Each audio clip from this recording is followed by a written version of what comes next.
Batman and Robin by Michael Jan Friedman. Chapter 12.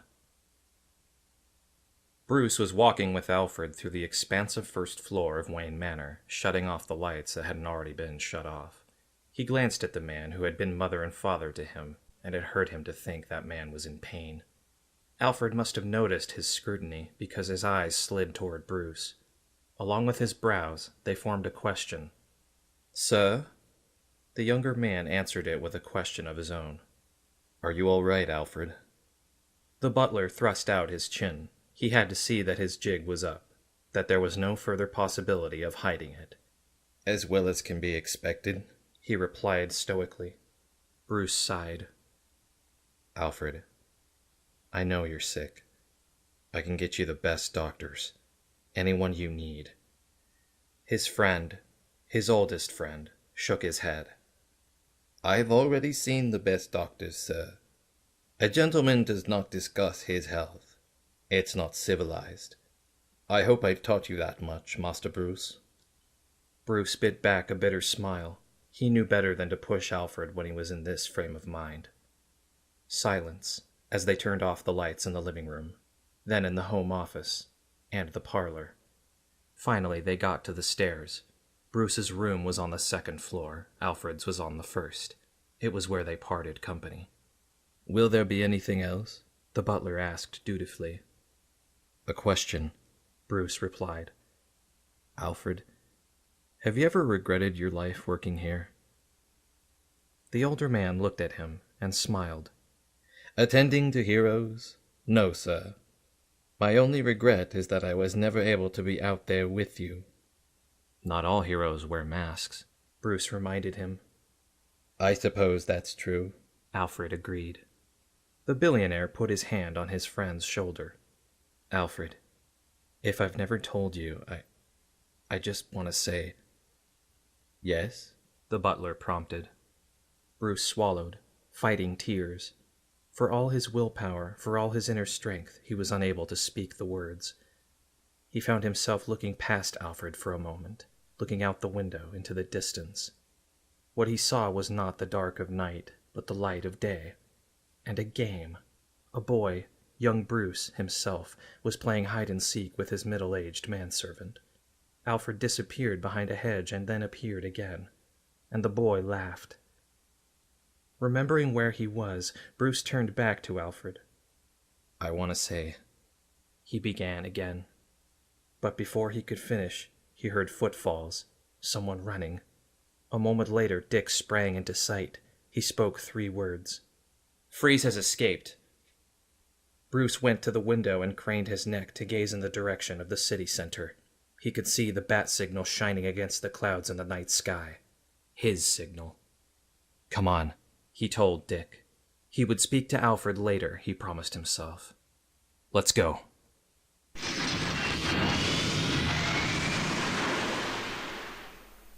Freeze sat in a limousine filled with flowers, Ivy ensconced beside him and Bane at the wheel. As they drove by the Snowy Cones ice cream factory, he peered out between roses and chrysanthemums.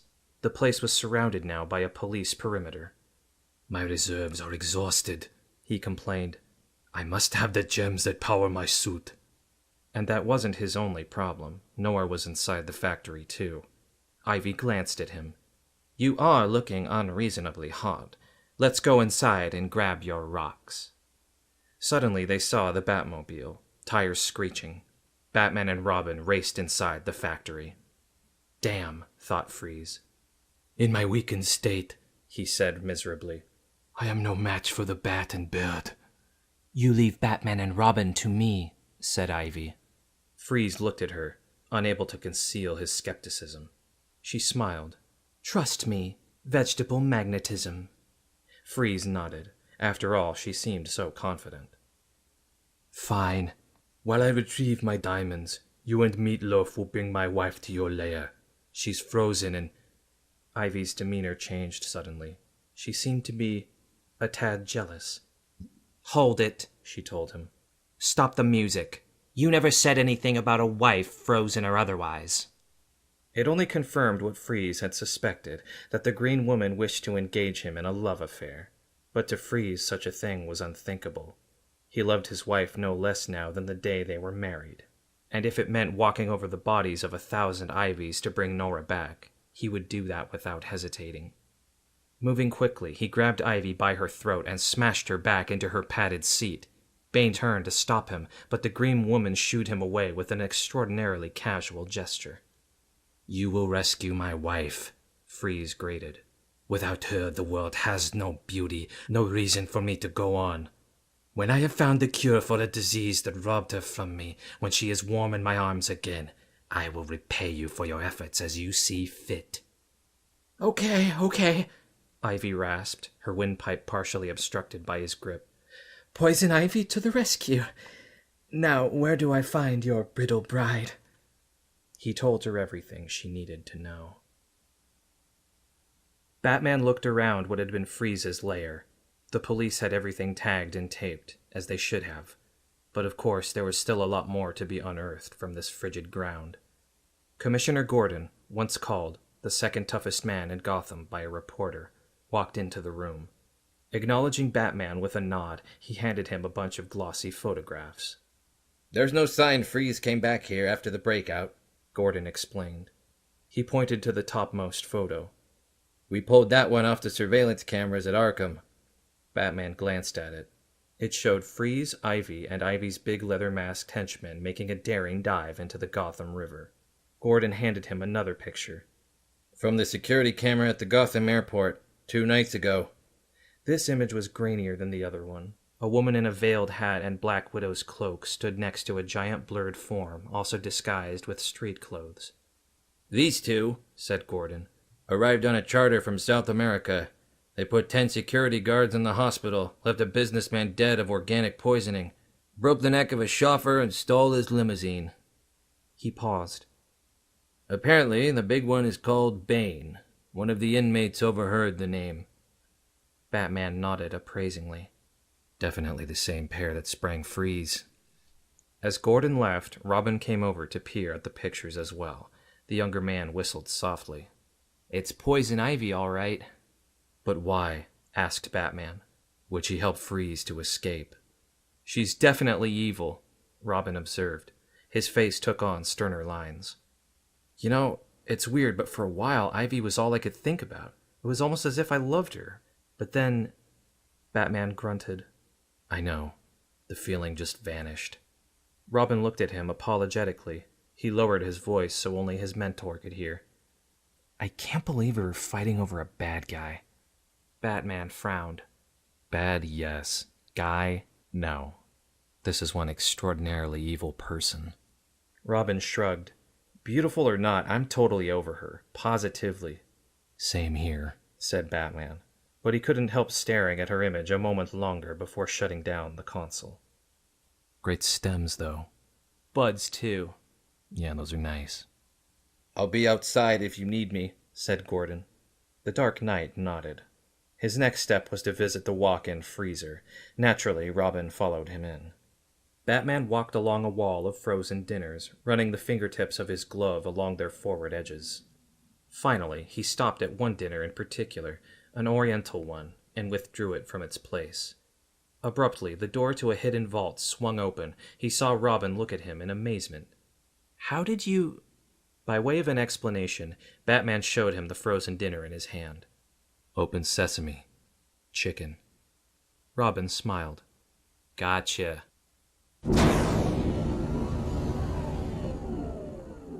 Entering the vault, Batman looked around and saw the bizarre high-tech sarcophagus that dominated the place.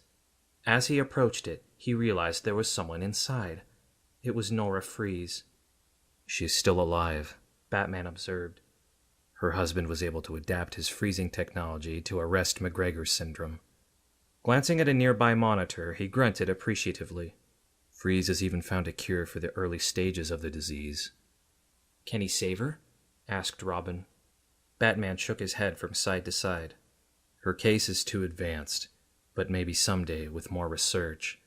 He stopped himself, noticing the fairy-like spirals that were beginning to wind their way through the room. He tried not to breathe them in, but he was already feeling a bit dazed. Beckoning to Robin, he traced the dust spirals to a narrow, snaking passage at the far end of the vault.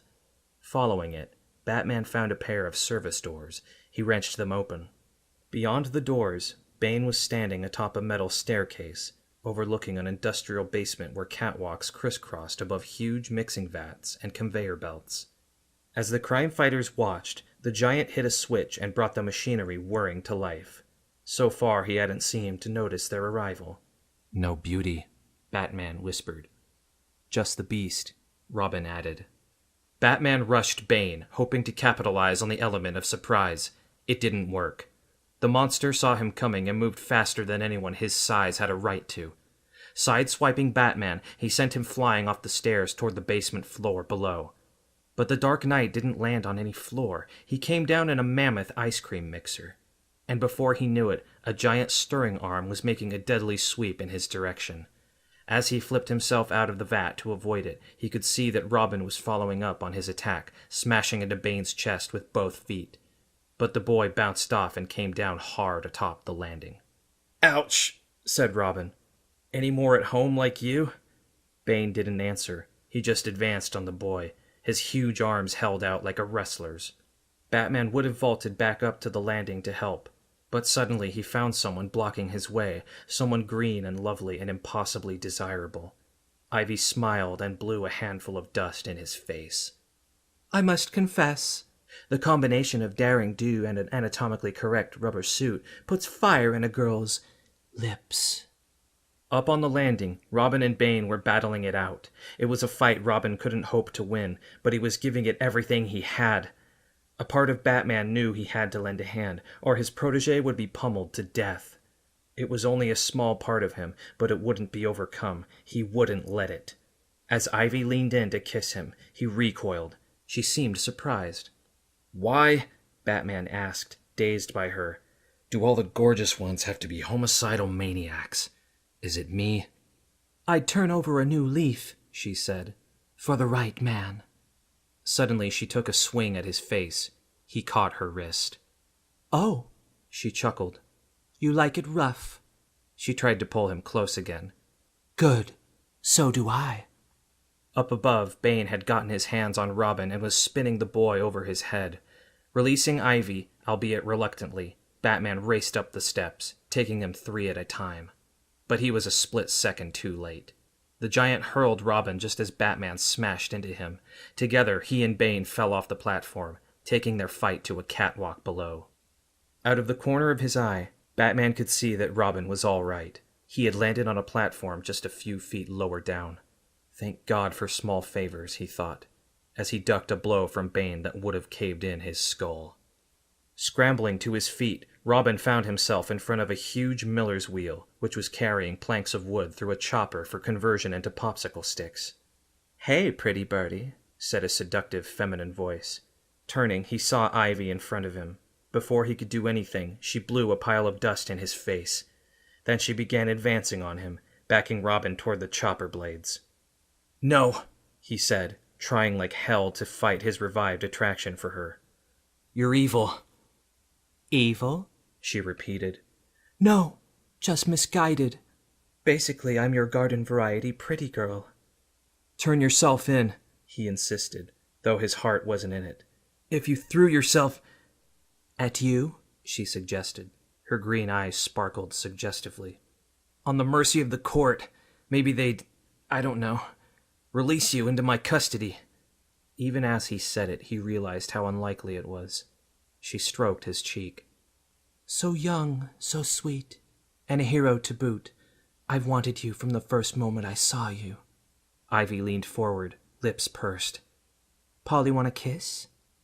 Robin wanted to kiss her. He really did. But before he could even think about giving in to her charms, he heard a vicious crack above him. Turning, he saw Batman stagger backward on a catwalk, reeling from one of Bane's blows. As the boy watched, Bane lurched forward and drove his fist into Batman's jaw, staggering him a second time. The Dark Knight was dangerously close to the edge of the catwalk. Forgetting Ivy, Robin grabbed a strut on the miller's wheel, and the giant cog lifted him up toward Batman. Down below, he could hear Ivy's exclamation of frustration. "I must be losing my touch." she complained. Freeze was standing at the top of a stairway, not yet having reached the vault where he kept his most precious possessions, when the front doors to the factory blew open, revealing Commissioner Gordon and a squad of cops. The villain glowered at them. I hate uninvited guests. As the cops raced up the stairs to get him, he pulled a lever marked coolant gas. Suddenly, vents all around the room began hissing a freezing blue gas. The cops tried to fight their way through it, but Freeze had another surprise for them. Why don't you boys slip into something more comfortable? He asked, and pulled another lever. Instantly, the steps were transformed into a steep, curving ramp, slick with a veneer of coolant-created ice. To put the icing on the cake, Freeze reached out and punched Gordon in the mouth, sending him tumbling back into his shivering cohorts. The bunch of them went down like 10 pins and slipped to the floor below. With the cops momentarily disposed of, the villain resumed his journey to the diamond vault. Another contingent of cops emerged from one of the blue gas clouds.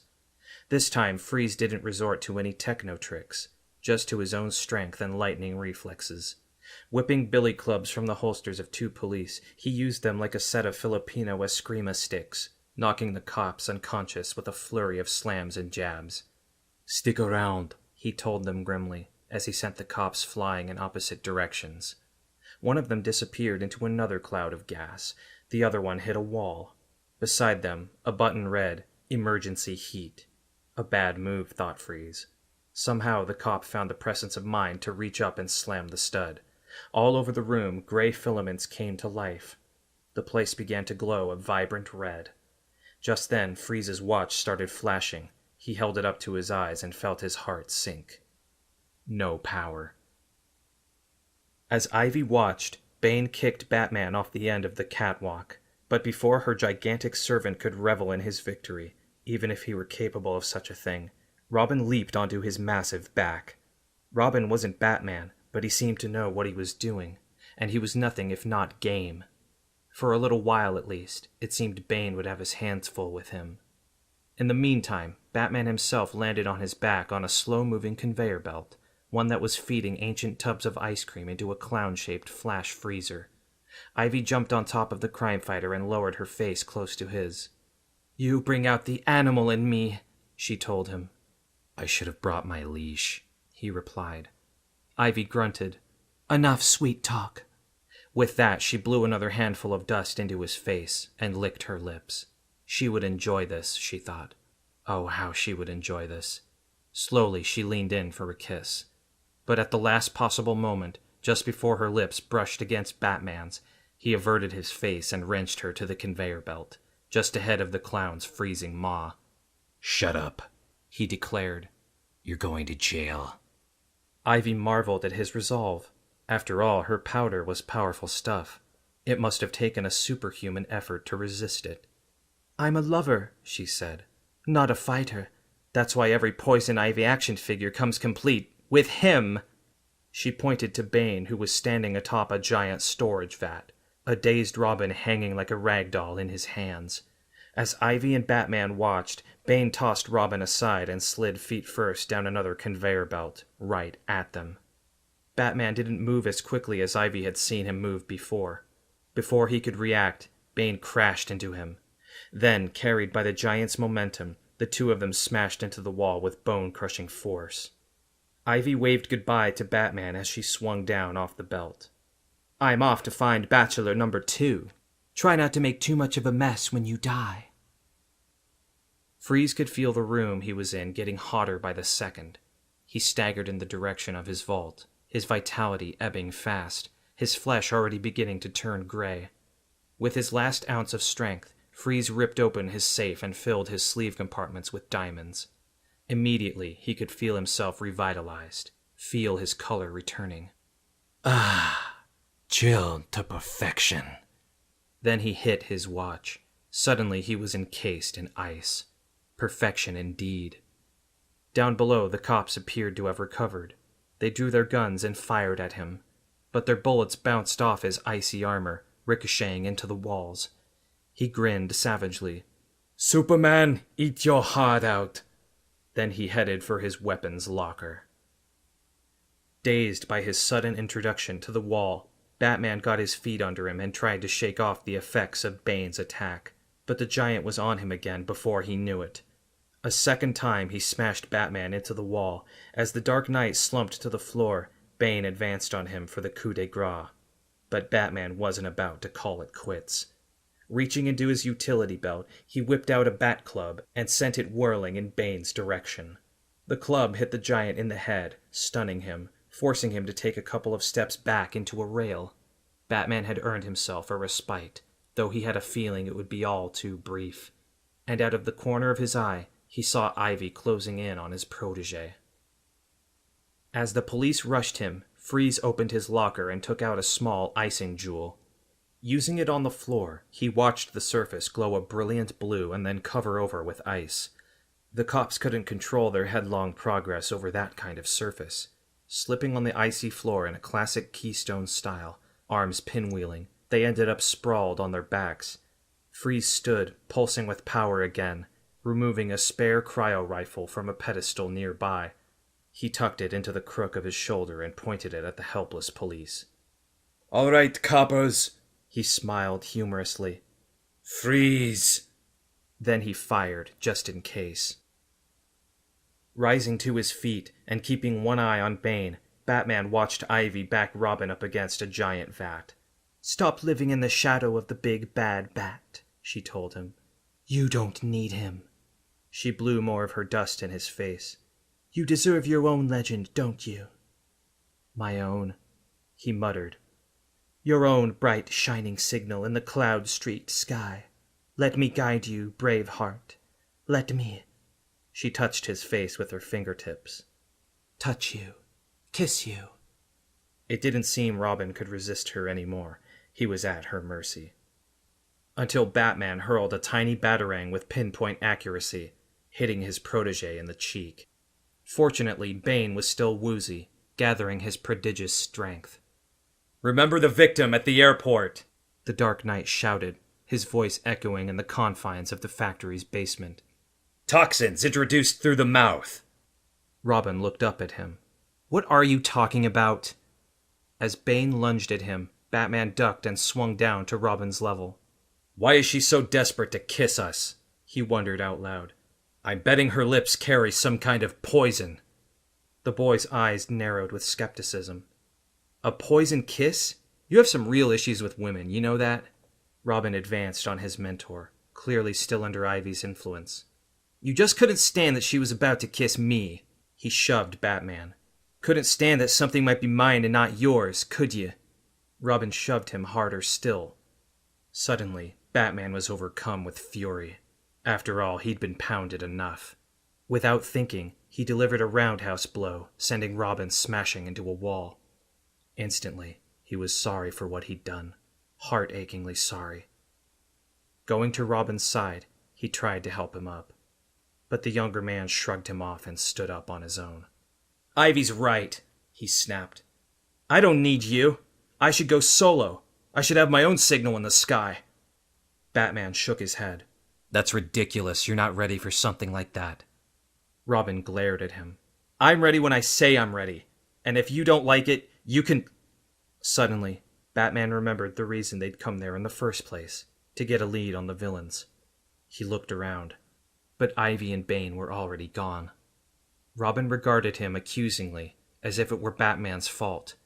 And maybe it was, the Dark Knight reflected. Maybe it was. That's when Commissioner Gordon rushed into the room. "What happened?" he asked. "How'd they get away?" Unfortunately, Batman didn't have an answer for him. At least, not a good one. Ivy entered Freeze's vault through the snaking passage he had described to her, and just as he had said she would, she discovered the sarcophagus containing Freeze's wife. The woman was beautiful, no doubt about it, and her beauty wasn't tarnished by her frozen state. If anything, it was enhanced. For a moment, Ivy considered what to do with the woman. Clearly she was important to Freeze. But that was the problem, wasn't it? Looking around, Ivy located the main power switch. Then she turned back to the frozen specimen that had once been a living, breathing person. "So sorry, Miss Frigidaire. I'm just not very good with competition," she explained reasonably. Then she pulled the switch. All over the chamber, status lights flashed red for danger. Too bad for Freeze's wife there was no one there to see them. No one there to lift a finger to help her as her high-tech chrysalis stopped working. As she died the death she had been meant to die.